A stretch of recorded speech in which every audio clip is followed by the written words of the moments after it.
Have you ever wondered what goes on behind the table at a dance competition? Exactly what are the judges looking for anyway? This is Making the Impact, a dance competition podcast. Each week, we'll cover a different topic related to the world of competitive dance from the perspective of the judges behind the table. After 35 episodes, 48 guests, and hundreds of your questions, Season 1 of Making the Impact, a dance competition podcast, is coming to a close. We're excited to take a look back at this first season and hear from our IDA judges one last time with some words of wisdom as we head into the summer. Hi everyone, I'm Courtney Ortiz and welcome to the final episode of Season 1 of Making the Impact. I am here, like always, with my co-host Lesley Mealor. Hi everybody, Courtney. I can't believe this is the last episode. I know, it's really crazy. I can't believe we did it, but we are here and it is June during this episode release. And we started this back in October and it's been crazy. October 2019. It seems like so long ago. It really does. Wow. But we're very excited to have this final episode wrap up for all of you listeners. And thank you to everyone who's been enjoying the podcast since our launch back in October. This was definitely a very crazy idea that we came up with very quickly. So quickly. I think everything you do, Courtney, sometimes happens quickly, but then it gets put together in such an innovative way. I think the speed actually is beneficial with some of your ideas that have come to fruition recently. That is true. That is very, very true, especially for this year in general, the past year. It's been a lot of fun ideas that we've come up with that we make happen very quick. And so this idea happened in August of 2019. Yes. We had a meeting, probably 7-hour meeting in September. And then we launched our first episode in the middle of October. Yep. It's crazy, but we are here. We did it. We had 35 different types of episodes this season. We've interviewed tons of judges. So shout out to all of you IDA judges who have joined us on the pod. We've also had the opportunity to talk with some dance competition directors and interview them and learn about their side of the industry, which has been really exciting. And we've even done some Q&A episodes where I answer questions for all of the listeners. So we've had a blast, and we're sad that season 1 is over, but we are excited to reminisce today on how fabulous season 1 was. Yeah, and like you said, we have had so many unique and different guests and different opportunities to learn about kind of all sides of the industry. Our topics ranged anywhere from, age range expectations to costuming to different styles of dance. And so I just think I'm really proud of us. Me too. Go IDA. Yay.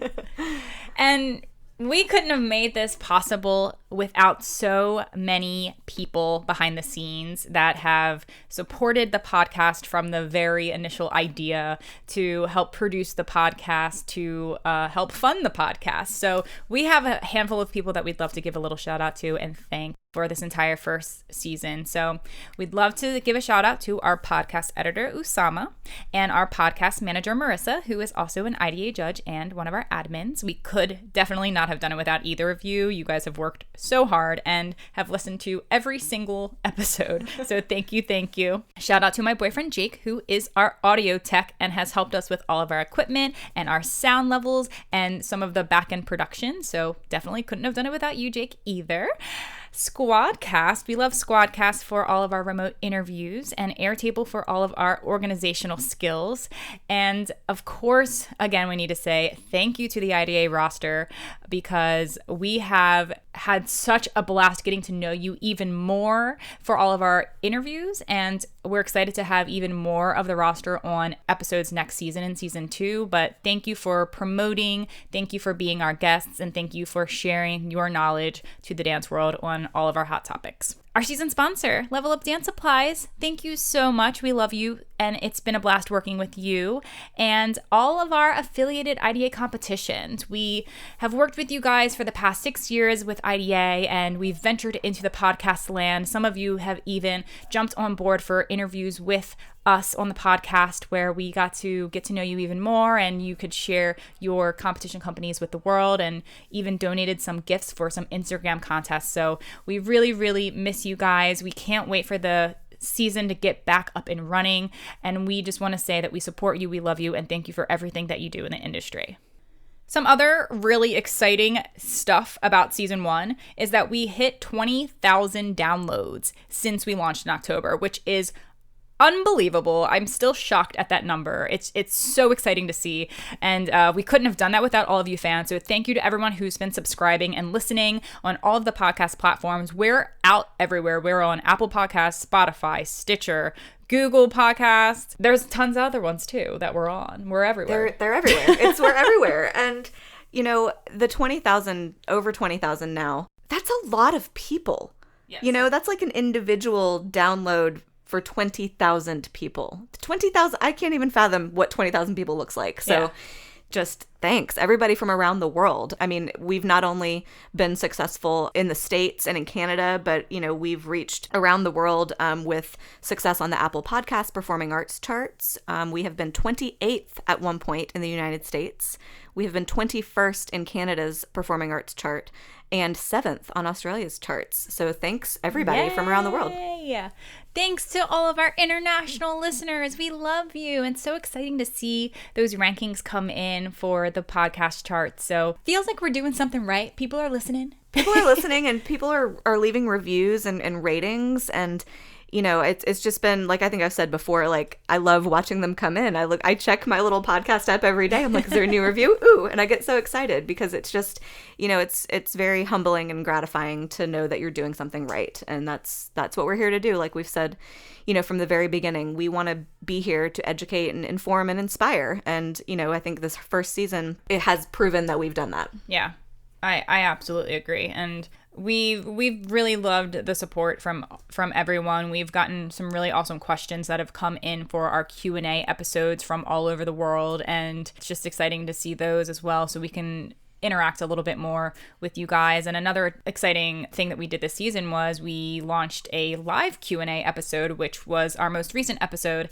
and we actually me and Lesley, from our homes remotely at this time, went live on Facebook. And the cool thing about that was that you could see us for the first time instead of just hear us in your ears, but we also were able to answer questions in real time from anyone that was viewing our live event. So we're very excited to have offered that, and we are hoping to incorporate that more into the podcast next season. So be on the lookout for more live podcast episodes coming your way in season 2.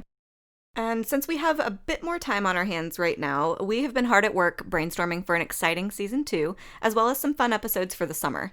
We're definitely going to incorporate some more live stream Q&As like Courtney said, but we want to know what you want to hear. If you have any ideas for episode topics that you'd like us to cover next season, we would love your suggestions. So shoot us an email at podcast@impactdanceadjudicators.com and we will put it in the suggestion box. So for our very last episode of season 1, we wanted to bring back some of your favorite IDA judges who were guests on the season, as well as a few that you haven't heard from yet, and share some thoughts as we head into the summer, which this year looks a little bit different than last summer, but that's all good. And we've really had a ton of guests. Like we said in our intro, we've had 48 guests this season. So we have some encouraging words from a handful of our IDA judges from the roster. So let's hear from our very first judge. Hello, this is Ashley Marinelli. I want to remind young dancers that they are the artists of the future, that they get to decide what's cool and what's not, and that they get to create what future art looks like, which means that they should take risks and not necessarily do what other people are doing, because they are our way forward. And that's a really cool thing. I encourage them to change the things about the dance world that they don't like, because after all, IDA came about because we saw things in the dance world that we thought could use improvement, and it exists now, and that's so awesome. And we all have to be the change that we wish to see in the world. So keep going forward and don't discount your weird ideas or your ideas that seem off the grid or out there, because that's how any profession moves forward. Well, Ashley, that was so inspiring and so true. And Ashley, if you remember all the way back from the very first episode, listeners, Ashley Marinelli was on episode 1, What Dance Competitions Taught Me, which feels like a century ago. Oh, so long ago. That was a million years ago. It was very long ago, but we love Ashley, and she's been a part of the IDA roster since the very beginning, and her words of encouragement in her voice message is just, it's really inspiring, and it's exciting to hear that she, relates kind of setting the trend and starting something new to IDA as well. Like, she was pretty much there from the creation. She's been a supporter from the very beginning. She's been a blog writer from the very start. Mm-hmm. She loves a blog, and we love her blogs, so go read them. I think that her advice to the dancers out there, it's just so true. Yeah, and Ashley herself, and I know she'll listen to this, so hey, Ashley.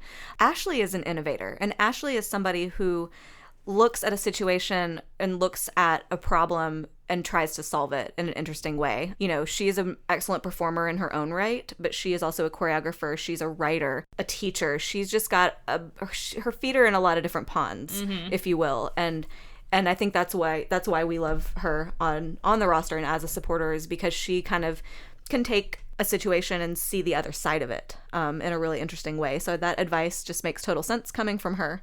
And I think that's a really good thing to think about, especially right now, just when everything is changing and, we have the ability to look at something a different way, like dance classes, like, performance opportunities. Like, how do we shift the narrative? So Ashley, that's excellent advice. Yeah, thank you, Ashley, and thank you for being on the pod this season. And if you didn't have a chance to listen to us from the very beginning, or maybe you're new to the podcast and you haven't made it back to episode 1 of the podcast, What Dance Competitions Taught Me, that was a really exciting episode because we actually all just kind of reminisced of our days back in the competition world when we were young. And we also had Troy Haywood as a guest on that episode. So let's listen to a clip from episode 1. I was going to say the same thing. You just have to go into it with the proper mindset and focusing not on just that one event. And if it's not life or death, this is a dance competition. It's like, this is something that we love to do. If we love to do it, it's going to continue to be there for us. And even if we aren't the best at it, it's okay, because our love and our passion is going to continue to take us to where we want to go. I just love that statement from Troy. We loved having him as a guest on this first podcast. And Troy, I haven't met you in person yet because we did this on video, but the memories of, not being the best at what you do, but loving it. There's so many of us that either, went into a dance competition at one point or another and just sort of knew that, like, this might be a rough one, but I'm doing it because I love it. And I think that has to be in the back of your mind at all times, even when the going gets tough, so to speak. I agree. And I specifically remember this episode just being really fun to do. And I'm really glad that we kind of kicked off the entire podcast with an episode like this, just reflecting. And it's kind of interesting that we're doing that now. For our final episode, we're reflecting back onto the season. But that first episode, it was just really interesting as well for me as a host to sit back and listen to other people's experiences as a child in the competitive dance world and how they interpreted it and what they made of it. And then also looking at both Ashley and Troy and how successful they've been in their professional dance careers and where they're at now. It was just really inspiring. So if you haven't had a chance to check out episode 1, What Dance Competitions Taught Me, go head over and listen to the full episode now. It's really great. Our next IDA judge is coming from our most popular episode of the entire season, Lyrical versus Contemporary, episode 4. Let's listen to what Christina has to say. Hi everyone, Christina Fischetto here from San Diego, California. You can find me on this season's podcast, Lyrical versus Contemporary, Separating the Styles. The majority of dance competition routines we see as judges fall into these two categories. So I urge you to go listen to it if you haven't already. It really is an informative podcast to listen to, along with all the podcasts from this season. The best advice I can give during this time is continuing to work on your technique. Do not lose everything you have worked so hard for.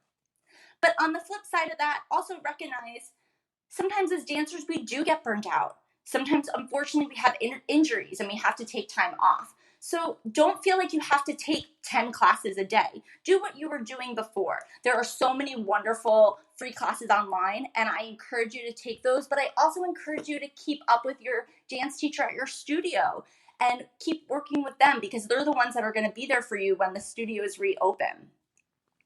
During this time, maybe you're someone who's really, really good at ballet and you want to take this time to work on some hip hop, right? Venture into some other styles. But also don't feel like you have to master anything else. My best advice to you is, if there's one correction your teacher's been giving you all year, or maybe that for the past 2 years, we all know it. We're tired of hearing that correction, and I'm sure your teachers are tired of giving it to you. But work on that. Come out of this quarantine working on that and master that.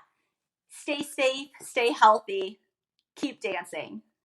All right, so you just heard from IDA judge Christina Fuchetto, who is coming from San Diego right now, and she had some great advice to all of the dancers out there, especially during this difficult time while we are in the COVID-19 pandemic, and some helpful tips as to how to be training in this time, which a lot of her advice from Christina are things that we discussed actually on our episode, virtual dance classes.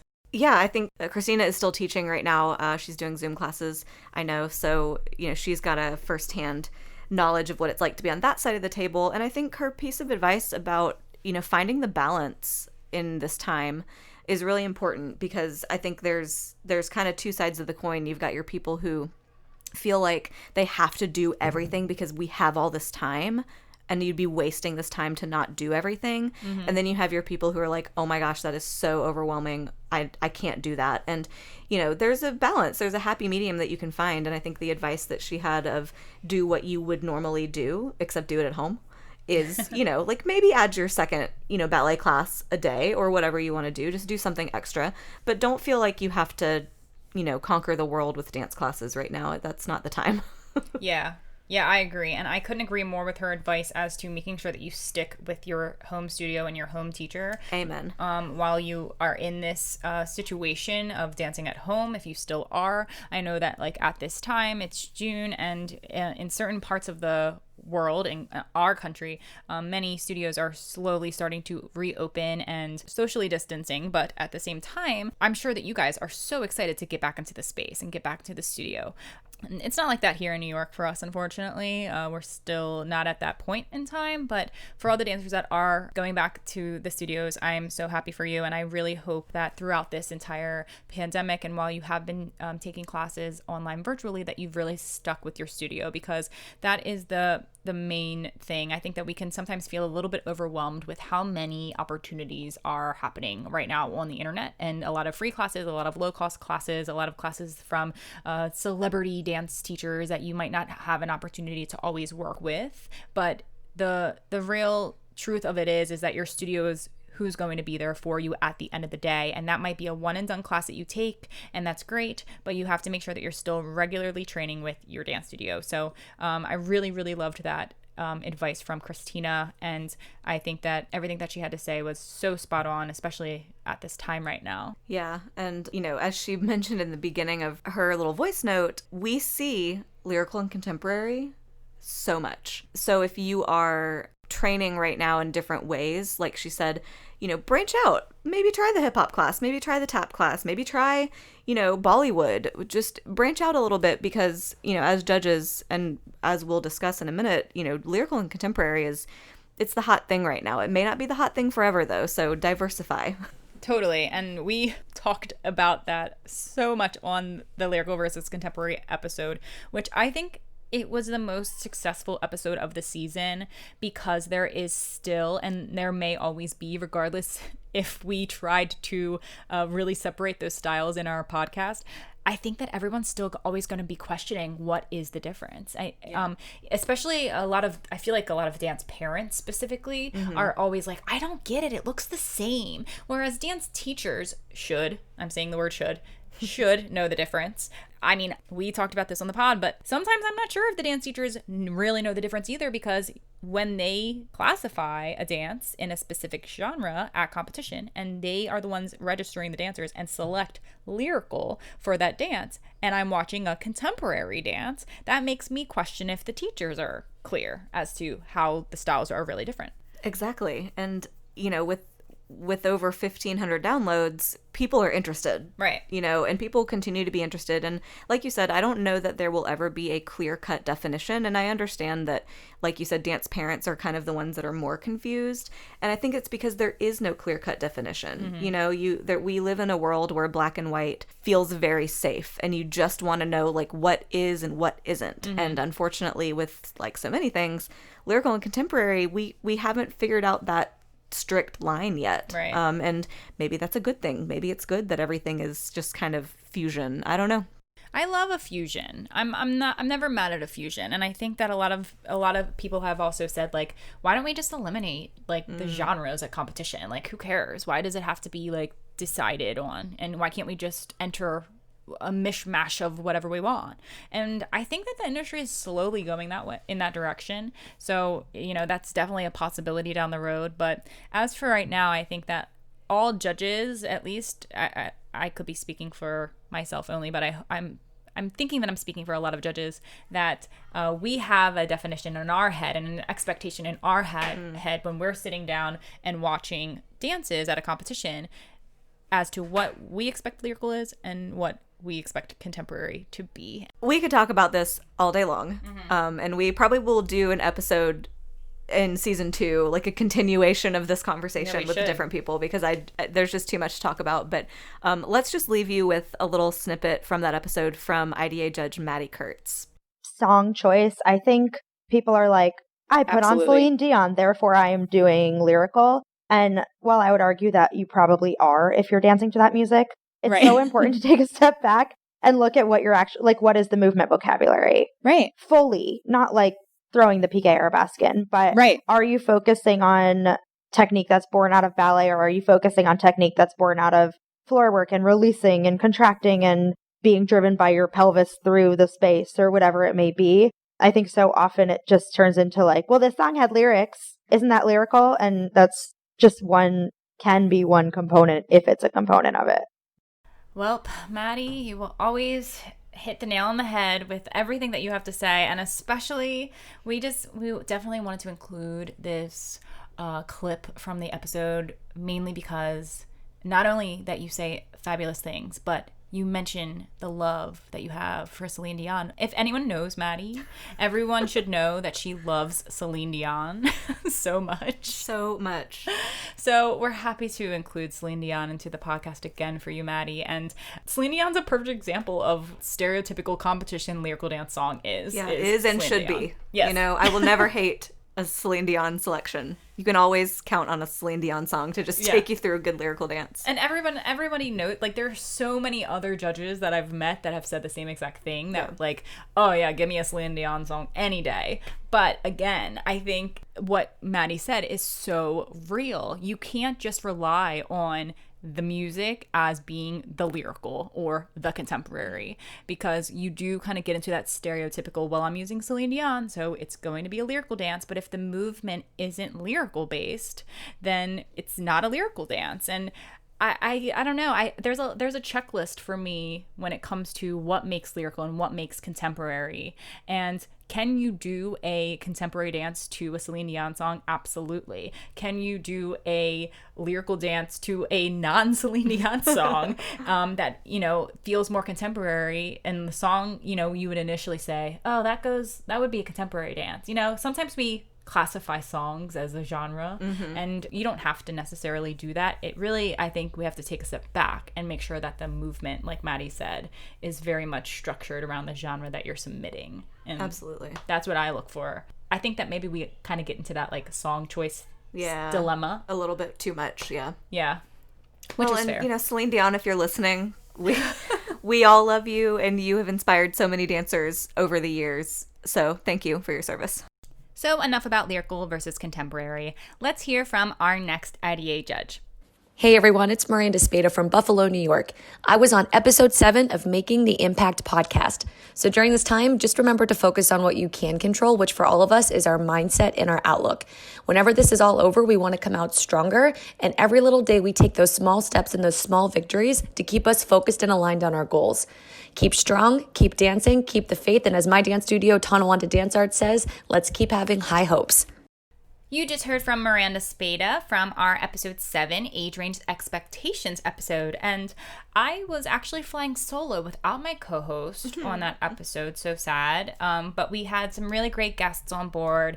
That episode included Miranda, Jessica Olenek, and Emily Brannigan. So I had a lovely time chatting with these ladies, and we really kind of dug deep about what we are looking for in each specific age range, not regarding levels, but what age range at competition and what we're looking for dancers to be able to be achieving in particular styles and genres based on their age. So it was a really great discussion, and Miranda loved her advice. All of the judges have been bringing such beautiful advice to the pod today. Yeah, and Miranda's been a part of IDA for quite some time, has done a couple blogs for us, so we just really appreciate, her taking the time and giving that advice to just, like she said, keep your mindset positive. There is so little we can control right now, especially if you're a dance student and, maybe you've had your studio taken away and your school is taken away and everything is on Zoom and it's so frustrating, and I can definitely get behind that. But, it's the little things, like keep, positive in one aspect of your life if you can. If that's dance class, like get in there and do the best you can, because that's what we all have to do now, is just do the best you can, and that's the best you can do, you know? Totally. Let's take a little listen to a clip from our Age Range Expectations episode. I usually kind of use those junior years to really work on and refine the flettes and the triples and those techniques, but they will not be seen on stage. Yes. So it's in the classroom, and they're going to get repeated corrections. But unless someone's like, delivering it pretty good, clear, then it won't be seen on stage until they're ready.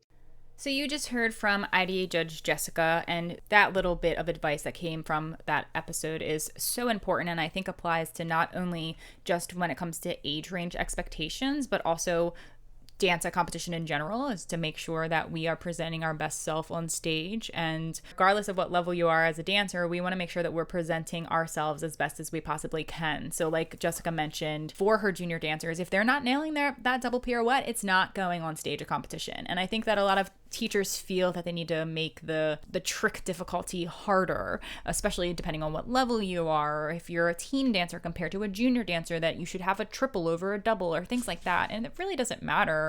We just want to make sure that as judges, we want to see you succeed and pull off those technical elements successfully and not be falling out of them. And we're looking for technique, so I think that's really what Jessica was getting across in that clip, and I think it's a really important one. Yeah, I'm bummed I missed that episode. I know. It's a good conversation. It was such a good conversation. We had a really nice discussion about, we really broke it down to like each age range from 8 to 15 and over, and said, what do we look for as a judge? And we talked about specific genres as well, but we really kind of clarified that, because I think that with the whole level system in the industry, it makes it hard to kind of figure out, well, what should my 10-year-old be doing? Where should my 10-year-old be as far as skills and technique? Right. Well, and it's hard, thinking as we've said before on this podcast, being a parent and maybe not knowing what the answer to that question is. You can't go to a dance competition, be unaware of what you're watching in terms of what level and what the training is. So if you see, or watching YouTube for that matter, or Instagram, if you see a 10-year-old doing these amazing things and you automatically think, well, why can't my 10-year-old do that? I should change studios because clearly she's not getting the training. Well, no, you don't know what that training looks like for that particular 10-year-old. And I think that does get to be very challenging in this day and age where everybody has so much access to people dancing and to people doing, crazy amazing things technically. The general level of what a 10-year-old should be physically expected to be able to do has been lost. And I think as teachers, it's incumbent upon us to make that decision to say, no, this is realistically what we should expect. Completely agree. And another fabulous discussion. So definitely go check out episode 7, Age Range Expectations. And thank you to Miranda for sending in your audio clip. Next up, let's hear from IDA Judge Bo, coming to us from our Valentine's Day episode back in February. Hey Courtney, hey Lesley, hey listeners. My name is Bo Hutchings. I'm a musical theater dancer, singer, actor from New York City, and I'm currently quarantining in Michigan, where I'm from with my family. You may remember me as a guest on the podcast back in February on Valentine's Day for the episode Competition Kindness, where we spoke about the etiquette of competition season, both on stage and off stage. And I wanted to add to that conversation and say that along with being kind to everybody else around you, be kind to yourself. And, that especially applies right now where our lives may look a little bit different than they did just a few months ago. So feel free to just be as you are during your day and take as much time to do as much or as little as you need to do in a day. And just structure your day to make sure that you're really taking care of yourself and staying happy. I think that's what is the most important thing right now. So do all your conditioning and your training and everything and stay on top of it, but also take time to just be, So feel free to just, really take care of yourself right now. Very important. All right. Thanks so much, guys. Thanks so much, everybody. Hope everyone's well. Bye-bye. Thank you, Bo, for chiming in all the way from Michigan. New York misses you. I think the running theme right now of our advice from judges is take care of yourself. Yeah. And don't try to do too much. Don't try to overachieve in this moment because there's just too much unknown. There's too much going on. Yeah. Yes, if you plan to continue dancing, like I hope most of you do, in any capacity in the next year at least, you got to keep up your training. You can't, just sit back and pretend like this is vacation. Having had surgery last year, things atrophy so quickly when you're not using them. Mm-hmm. And that goes for just stopping ballet class at any given time. Not to mention, being in a boot or being in crutches and truly not being able to function day to day. But, even giving up on that ballet class a week because you're tired or because you don't like Zoom, it's going to affect your technique and it's going to affect what your body can do when you come back full force. So yes, be kind to yourself, but also recognize that being kind to yourself means staying disciplined in some ways. Yeah, I absolutely agree. And it seems like that all of the judges are kind of on the same page as far as those things that you just mentioned, Lesley. And Bo's advice is so sweet, Bo. You're just the sweetest. You can hear the joy and the passion in his voice, even just over, an audio message. And I can tell that, you are just the kindest person, Bo. And even though we've never we've met briefly in person, but that's the interesting thing about the podcast is that we have judges located around the country right now. Bo was coming in from Michigan, and when we do our interviews, a lot of them are done remotely, so a lot of these judges I get to only meet virtually, which is the life we're living right now. We were virtual before it was COVID-19. Yes, we were. So it's very, very inspiring to hear from Bo, and what he said in his voice memo now, but also even in the episode about competition kindness and etiquette was so wonderful. And I'd love to take a little peek back at that episode, and let's go back and listen to a clip from one of our other guests on that episode, Kelsey Nelson. Etiquette, it values everybody's efforts, going from, respecting the performers when they're on stage, the staff backstage working the events, your teachers, the judges, fellow competitors, parents. If you have proper etiquette and are respectful, it's valuing everybody's time and energy. And then it allows the event to really make a bigger impact on people rather than just necessarily going and trying to win an award. If you have etiquette and respect, who knows, you could make new friends, you could make new relationships with people that long-term could really impact you if you just take the time to invest in others and, take a step back sometimes and see the bigger picture of what you're a part of and have value for that. I think that's really important. Beautifully said by Kelsey Nelson, which is so wonderful to hear her again. We actually just had her on a recent podcast episode called Cross Training During Quarantine, and I think she might have been one of our only IDA judges who made an appearance twice on season 1. I think you're right. Yeah. I went to college with Kelsey, and Kelsey has always been one of those people who's not afraid to do everything and kind of jump in and just volunteer her time. And I think that, just the way she was speaking in that clip from that etiquette episode, that's always how I've known her, is to be helpful and to be just, ready to jump in and do whatever you need. And so hence she was available to be on 2 of our episodes, even though she's a mom and she's a teacher and she's, has her own platform for conditioning and training and everything. Something that we always reiterate on the podcast is how small this dance world is. And you really can't afford to not be kind and to have respect for other people, because the minute you turn around and you're nasty about somebody around you knows that person. And, there's the rumor mill is big and the community is small. Right. So, the nicer you can be and the more open you can be to other people's gifts and what other people bring to the table, starting from such a young age, I think is what we were trying to get at in that episode.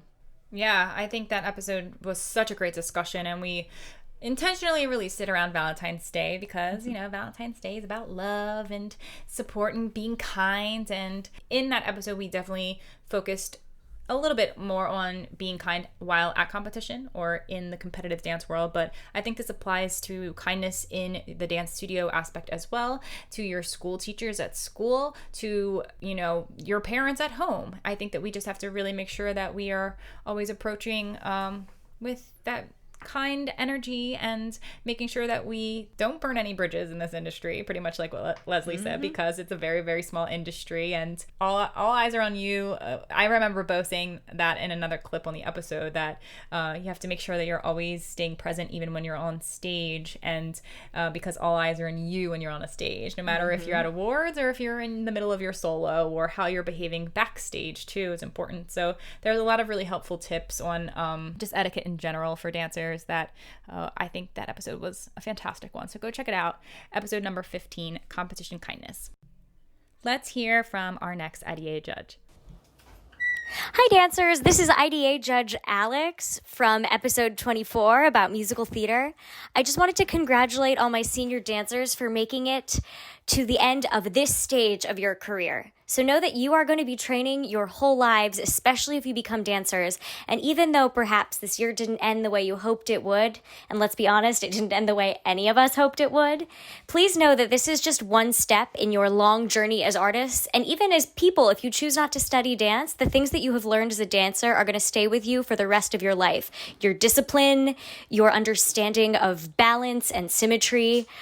Anything that you have learned as a dancer is applicable in the real world, and I hope that you take the lessons you've learned from this and you go forth and you expand and grow as the brilliant artists you are. Know that this is just the beginning, and even though this isn't what you hoped it would be, there are brighter days ahead.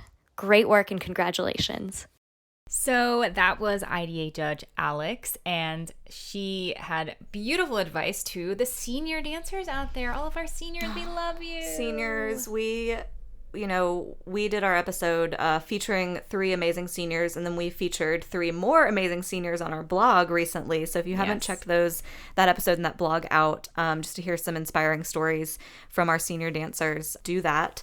Alex, I just want to thank you for that amazing sort of tribute to them, because being adults and it's been so long since we graduated from anything, it can be a little tough to remember how big these moments felt at the time, like your last recital, your last competition, your last prom, all those things that all these kids are missing out on. And I think that is a hard thing at that time, to see the bigger picture of this is just the end of a chapter. Right. And we will move forward. And I think I've heard people say this multiple times, and it's the phrase that I love right now, is that dancers are the most flexible people that we know. We're flexible physically, but we're flexible in that we can change at a moment's notice. We can pivot in a moment's notice. So many dance iterations of how to change, changement, pivot. But we're versatile, and that's what I think is going to get our community through this, is that we are so adaptable, and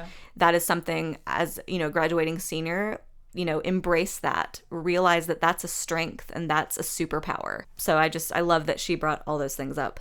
Me too, Alex. Thank you. That was so beautiful. And I hope that there are some seniors out there that are listening to those beautiful words from you and some great encouragement to look into their future. And all of the seniors, we love you, and please go listen to our senior feature episode. We were really excited to make that possible, and thanks to all of the seniors who applied to our Instagram contest to be considered for that episode feature. It was really fun to chat with some dancers on the podcast that are currently competing and currently training at their studio. So it was a really great one. So Alex is coming to us from the musical theater episode number 24. And I have to say that the musical theater episode was probably one of my favorite episodes of the entire season. And I think the reason for that is because we had a fantastic panel on that discussion, which included Max Vassapoli, Jesse Miller, and Alex Frolinger, and Lesley and myself as well. But the discussion was just so necessary and so needed in the competition industry. And to lip sync or not to lip sync is the biggest debate in the musical theater category at competition. So we really dove in and dug deep on so many hot topics relating to that specific genre. And it's just a really great listen. It was one of my favorites. So let's take a little listen to a clip from that episode. Musical theater dance is difficult because you're really trying to add in production value without having it there. Yeah. You don't have the lights, you don't have the, you don't have the costuming, you don't have sets that move and things like that. So you have to rely on other things. And when we're relying on those things as well, and we're already uncomfortable, it becomes one of those things where we're just taken out of it right away. And there's so many other things that might have served your students better than putting them in this role that they're not eligible to play yet. So you just heard from Max from episode 24 about musical theater. And, we kind of went a lot of different directions in that episode because it's a heated topic. There's a lot to talk about in musical theater. But I think we were talking mostly about appropriateness of the piece that you're giving your students in terms of age and maturity level and everything. And so I think he had a really good point with, we're already trying to condense a whole character and a whole storyline into a 3-minute number with one person, with no set, with no background, with no lights, with no context besides song and person on stage. Right. And so it can be a little challenging. I mean, I think we mentioned this in the episode, musical theater is not the category to just throw in there because you want another dance or because you're not sure what to do with this student. Musical theater is arguably, maybe aside from like ballet, classical ballet, like one of the hardest genres to enter because it does encompass so much more than just dancing. Yeah, I mean, some of the things that musical theater involves outside of just dancing is acting and character development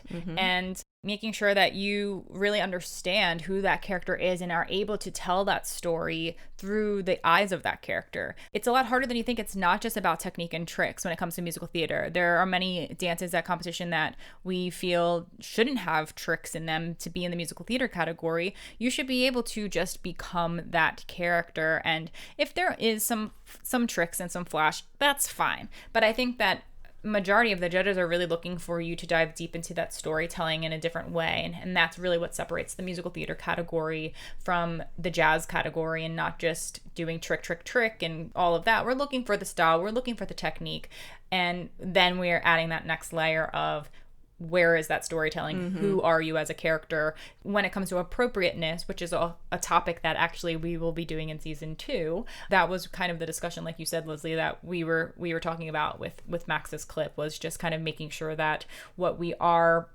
giving our dancers in that specific musical theater category is appropriate for their age, because there's not a ton of kids musicals out there, but there are many more adult style musicals that maybe the context of that song might not be the most appropriate for a 15-year-old to be doing. So I think that's really what we were talking conversely, I'm not going to give a 15-year-old It's a Hard Knock Life exactly either. You know, so there's like the appropriateness can go both ways. Yeah.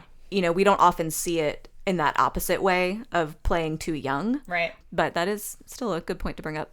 Oh, absolutely. That is one of my favorite episodes. I personally thought that discussion was so fantastic. So if you are curious if you should be lip syncing or not at competition, then go check out episode 24, Musical Theater at Competition, to listen to such a fabulous discussion on that genre in full detail. And stay tuned for season 2, where we will dive deep into age appropriateness, which we're very excited about. And finally, let's hear from our very last IDA judge. Hi everyone, it's Julia Galloway from Miami, Florida. You might have heard me on episode 19 of Making the Impact, where we spoke about COVID-19. I just wanted to take a minute to say thank you so much for putting your heart and soul into the performances that you have sent to us this season. It has been such a light in my life, personally, being able to watch you guys dance. I just wanted to remind you that the impact that you've made on us does not stop here. It will only get bigger and brighter and more amazing. So please keep dancing, keep smiling, and we're sending all the love we have your way. So that was Julia from our COVID-19 episode. Julia, thank you for those just such heartfelt words. And she's totally right, Courtney. We were able to put on a couple of virtual events this season, kind of just as a response to what has happened in the past couple of months. And Julia was able to judge for us for our showdown for one of our events.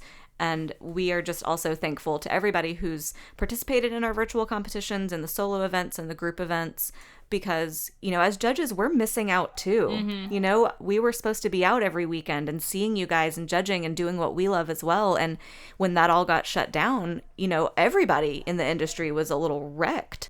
You know, so that those events that we were able to put on with everybody's support and everybody's excitement, you know, really brought us some joy as well. It's been a blast making the virtual event a reality. And like we kind of talked about at the very beginning of this episode, and about how quickly the podcast came about, the same thing for the virtual competition. We had an idea, we pulled it together in a few days' time, and then launched the thing. And here we are. Yeah. And it's really been so inspiring for me to sit on the back end. I'm not judging during the virtual event, but I am doing a lot of things on the back end, and I get to watch a lot of these videos that are submitted, and it's so cool to see videos from around the world, not just the country. I think that's what's been the coolest thing, is really connecting dancers globally through an online platform and allowing the judges to have even more opportunity to share their knowledge and their expertise with dancers from around the world that you would never have a chance to do at a regional event in the United States. So it's been really, really exciting to see that. It's been, the response has been awesome, and we're very grateful for all of the IDA judges who have been on the roster, who have participated in the virtual competition, who will be participating in future virtual competitions that we try to run. And we obviously couldn't do without the judges. You make the competition. Right. There is no competition without you. Yes. So thank you. Yes. Thank you. Thank you. Thank you. Thank you for providing fabulous feedback and positive critiques and encouraging words, and going above and beyond with everything that you've done in the virtual. So to all of our IDA judges out there, we love you. And thank you, Julia, again, for those kind words. I know that when you maybe have heard Julia previously, we were doing an episode on COVID-19. Mm-hmm. And the very first week or two that this all came about. Yeah, it was about a week after kind of the world shut down, pretty much. And we are kind of reflecting and discussing on what that meant for us, mm-hmm. and what we kind of predicted the future holds, and how we are going to navigate through this difficult time. And I think that it was a really good discussion on kind of navigating the unknown of what COVID-19 was.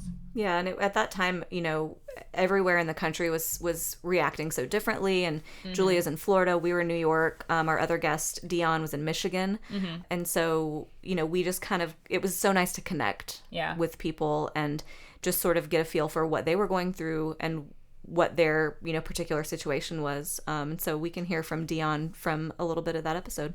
But with the dance community, I think if we all come together, like once we're like past this and we're starting to go on an upswing instead of a downswing, we can be like, okay, well, let's offer, we all usually have like July and August off, or people start competition for the next season during that time.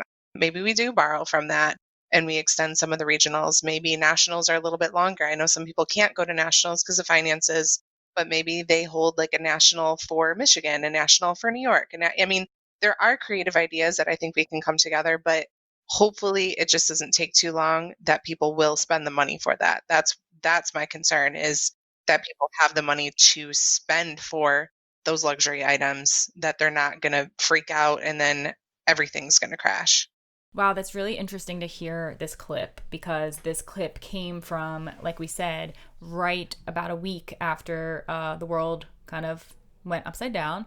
I think our episode launched on March 17th, around that time, and Deanne was kind of predicting the future, essentially, with what she thinks, how the industry is going to look in the future. And it's really impressive with her prediction, because now here we are, now June, and 3 months later, she's right. She really hit the nail on the head with how the industry is moving. And of course, we're still not in the clear with the pandemic. And we briefly said before that a lot of states are slowly opening up, maybe studios are slowly opening. But as far as our competition industry, which we miss so much, it seems like that's the direction that everyone is choosing to go. Is people want the competitions, we want to go back to them. And a lot of the companies are choosing to try to hold these events in the summer to make up for some of our regional events that we lost, and maybe extending some into the fall that we normally would never do. But it's also interesting to see how every studio is handling this. And at this point, a lot of studios have said that, we're doing a recital and then that's it, and we're starting a new season fresh. But then other studios are like, no, we worked so hard on these entries and these routines. We want to make sure that these hit the stage. We're going to take advantage of these summer opportunities. We're going to go to some of the fall competitions, and then we're going to start our new season. So of course, the timeline of events is a little bit different this year than what we're used to, but I think that Deanne did a great prediction as to what was ahead for us. And it's kind of exactly what is happening. We still have those questions of like, we're still only in June. Mm-hmm. Nationals a lot of times aren't even until July. Right. So we still have some time to make some more predictions and to watch and see what's going to happen. My hope, truly, I think, like most people, is like, let's redo some of those events. Let's reschedule. Let's get into the fall, and maybe we can salvage the 2020 season. Yeah. And I understand not maybe wanting to scrap everything and just starting over and just never mind. That year didn't happen. Right. Moving on. But I think that is also why IDA's virtual competition was one of the first ones to pop up when all this happened, and we realized maybe nobody's going to get to go to a competition this year. Right. Here's an opportunity. And so now, moving into the summer, so many competitions have started doing virtual events, and I don't expect that to stop anytime soon. And that just may be the wave of the future. Yeah. We'll have to wait and see. I think that it definitely could be the wave of the future. And I think that this is, new territory for everyone. And I will say that we at IDA, we did decide to launch a virtual event, and we're not saying that this is a replacement for a live event. And I just want to kind of reiterate that, because I've said that many times before. And I think that's a lot of what some people, parents or teachers or studio owners or even dancers have said is, well, it's not the same. It's not a live event. I'm sending in a pre-recorded video, things like that. That is so true. And I think that we all have to kind of approach these virtual events, if you're choosing to partake in them, more as I mean, at least how we're approaching IDAs, I can't speak for everyone, but more as an educational opportunity. Yes, we agree. This is not the same thing as a live event. And there is nothing that is going to be close to a live event with a virtual. But the great thing about it is that we are really trying to approach it in an educational perspective, where you can really get quality feedback and even more in-depth critiques and even more specialized judging panels that cater to your specific genre. I think that there's really exciting things that can be done virtually that can't necessarily be done in a live event. And I will say that performing live in person at a live competition will never ever be the same as doing a virtual event. But I think that with how the times are right now, this may be the only option until we all can really regroup, until we can get into the to the studio again, until we can do the partnering that was choreographed into our routine again, and not only do solos. Those times are still tentative right now, and I think that all of the competitions in the industry who are providing these virtual opportunities are trying just to create something for us, like anything. We're so eager and we're so hungry to continue dancing. So I really think that that's what we're all trying to do, is just to keep everybody dancing and doing what they love. And if it has to be done virtually, and if it has to be done on a video in your living room, then that's what it is right now. But there's still ways to grow as artists and dancers, and there's still ways to continue to inspire. Like I said, I'm beyond inspired by the virtual competition because I've gotten to watch so many dancers from around the world, and everyone is phenomenal, and everyone has been just, I can see the love of dance through the computer screen, which is beautiful to see, and especially during these dark times right now and these hard times. And I mean, shout out to everybody who submitted something from their living room, or from their basement, or from wherever they could find to dance. And it makes me think of like when you walk across a sidewalk and you see a plant growing out of a crack in the sidewalk. Living things want to thrive, and they will figure out a way to do it. And that's just like dancers. If you want to dance, you will figure out a way to do it. Your mom will move the couch. Your dad will build you a bar. Yes. Something will make it work. Yeah. And I think, I am so grateful that so many people did get to go to competition and have produced videos to send us. That's amazing. But also, it's amazing that somebody's mom, shoved the couch out of the way and said, we're going to videotape this for you. Right. We're going to do the best we can to give you this opportunity. So absolutely. Thank you to all of the dancers who have inspired us, and we hope that we're inspiring you with the virtual competition experience, and we hope that you have enjoyed that, and I hope everyone's staying safe and healthy during this time. So thank you again to all of our judges that were able to send in a few little bits of encouragement here that you've heard from already. Like we said earlier, we've had, a 35 episode first season. We were able to hear from so many of our judges, but our roster with IDA is over 150 people. We had so much interest from all of our judges this season that we just didn't have time to have them all on. So we have a few more words of encouragement from some of the guests that you haven't heard from yet, that you will be hopefully hearing from this coming season. So let's hear from them. Hello, everyone. This is Jacqueline Nowicki, aka Jackie Nowicki from Chicago, Illinois. And I just wanted to say that even though times are uncertain and possibly scary right now, remember that the most challenging times of our lives are also the most impactful. They're when we find who we really are. They're when we discover new truths about ourselves. They're when we connect to our emotional and spiritual beings more than we ever have. Even though things are different and they have changed, so have you. So allow yourself to experience those changes. Allow yourself to ride the wave. And let it affect your dancing. Let it affect your choreography. Let your studio change. As a teacher, change. Don't fight the change. Be part of the change. Let your body, your mind, your soul, your spirit, your outcome, your outlook on life, and dance in general change. Because those changes, those challenges that we face are what make us who we are.